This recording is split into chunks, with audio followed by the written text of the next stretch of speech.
Wara 3 ġimgħat mill-elezzjoni ġenerali ta' 30 ta' Mejju, is-Sibt filgħodu ingħata bidu għal 15 il-leġislatura mill-indipendenza l-hawn. Matul din is-seduta 79 membru parlamentari ħadu l-ġurament tal-ħatra fejn fosthom kien hemm il-kap tal-Partit Nazzjonalista Elix Borch. Jiena Elix Borch solennament naħlef li nkun tassew fidili u leali lejn il-poplu u r-Repubblika ta' Malta u l-Kostituzzjoni tagħha.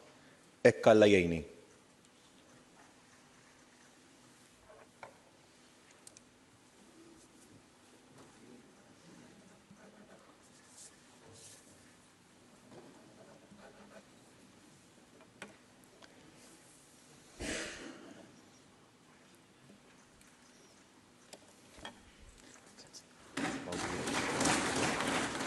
Għal din il-leġislatura l-Parlament huwa kompost minn 37 membru parlamentari fisem il-Partit Nazzjonalista u 42 membru parlamentari fisem il-Partit Laburista. Fost dawn hemm 27 mara kif ukoll 19 il-deputat li se jkunu qed iservu fil-Parlament għall-ewwel darba. Sissa l-Partit Nazzjonalista ħabbar li Ivan Castillo se jkun qed iservi bħala whip tal-Grupp Parlamentari Nazzjonalista. Dan fil-waqt li d-deputati Annabel Cilja u Tony Bezzina se jkunu qed iservu bħala deputy whips. Għal din leġislatura l-kap tal-Partit Nazzjonalista se jkun qed jaħtar segretarju għall-Grupp Parlamentari kif ukoll żewġ viċi kapijiet, wieħed għall-affarijiet tal-Parlament u l-ieħor għall-Partit Nazzjonalista. Għaldaqstant f'diskors li waslet għal din l-okkażjoni il-President ta' Malta Miriam Spiteri De Bono sostniet li s-suċċess ta' Malta għandu jkun mibni fuq il-ħila tal-pajjiż li jkompli jsaħħaħ l-ekonomija fil-waqt li jżomm il-benessri tan-nies fiċ-ċentru tal-politika tiegħu. Il-President enfasizzat li l-Gvern għandu jkompli jaħdem biex ikabbar l-ekonomija mingħajr ma jpoġġi biżżejjed fuq l-ambjent. Għalkemm hemm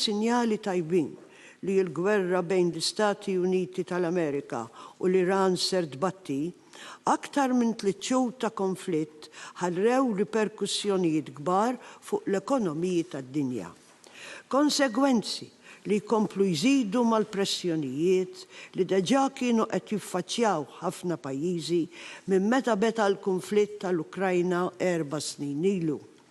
Din id-darba maħniex qed nitkellmu fuq settur wieħed tal-ekonomija, qed nitkellmu fuq impatt dirett fuq parti sostanzjali tal-provvista taż-żejt u l-gass fid-dinja. Dwar il-kuntest internazzjonali hija nnutat li l-elezzjoni ġenerali ta' 30 ta' Mejju li għadda saret fi żmien ta' tensjonijiet ġeopolitiċi u gwerer li ħallew impatt qawwi fuq l-ekonomija globali, semmiet l-effetti fuq il-provvista taż-żejt u l-gass, iż-żieda fil-prezzijiet tal-prodotti essenzjali u l-inċertezza fil-konnettività tal-ajru. Fil-leġislatura li jmiss, il-Gvern se jkompli jaħdem sabiex isostni tkabbir ekonomiku b'investiment li jpoġġi anqas piż fuq l-ambjent ta' pajjiżna u li jipproduċi iżjed b'anqas ħaddiema. Jilqa' għall-impatt ta' żidiet fil-prezzijiet minn barra billi jestendi l-politika ta' stabbiltà fil-prezzijiet anke fis-snin li ġejjin u jimplementa il-miżuri kollha tal-programm elettorali fil-waqt li jassigura li pajjiżna jkompli miexi fit-triq tal-politika fiskali responsabbli u tnaqqis fil-piż tad-dejn. Sa dan it-tant qabel ma daħlet fil-binja tal-Parlament, il-President ta' Malta ingħatat is-salut nazzjonali qabel ma spezzjonat il-Gwardji tal-Unur tal-Forzi Armati ta' Malta.